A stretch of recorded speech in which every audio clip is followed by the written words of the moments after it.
little reminiscent of the fascinating interview that Crystal did with Chris Rabb, the DSA Justice Democrats backed Democrat who's going to represent Philadelphia.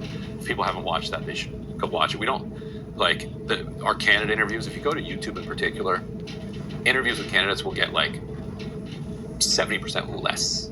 Yeah, because it feels localized, right? Than typical. So the algorithm probably didn't show that one to you. So go find it. It's really interesting.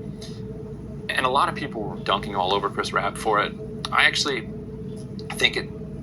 I think this is an important and needed conversation to have. That's one reason that I'm glad that Plattner's in the race, because he's forcing this conversation.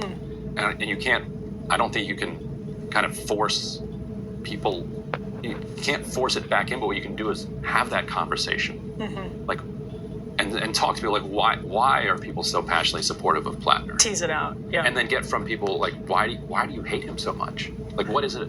Like, because for Rabb, and for I think a lot of others, it's just aesthetics. It's like that he looks like somebody they don't like. I think that's correct. I mean, that's why I want that conversation, because I feel like we can maybe break through. It's a great conversation for you in particular to have, because you've been talking about this for a long time. And it's a flip side of back in the early 2010s, and 2000s, when the gay rights movement was gaining steam. The Barney Frank argument. What people discovered, is that you've got a gay uncle. You actually, once people started coming out of the closet. The Andrew Sullivan argument. Yeah, once people started coming out of the closet, like, oh, that guy's gay. I love that guy. He's great, and my life is fine around him. This is the reverse for liberals.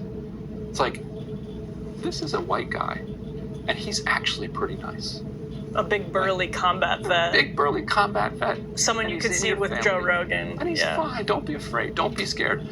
Like the current cultural divorce between kind of progressives and white men is so like stark that it's just culturally, morally, ethically wrong, but also just pragmatically from a political perspective. You can't build a national party.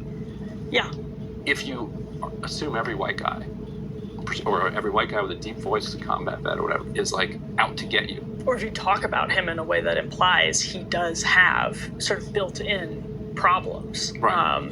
So just inherent toxicity or something. Yeah.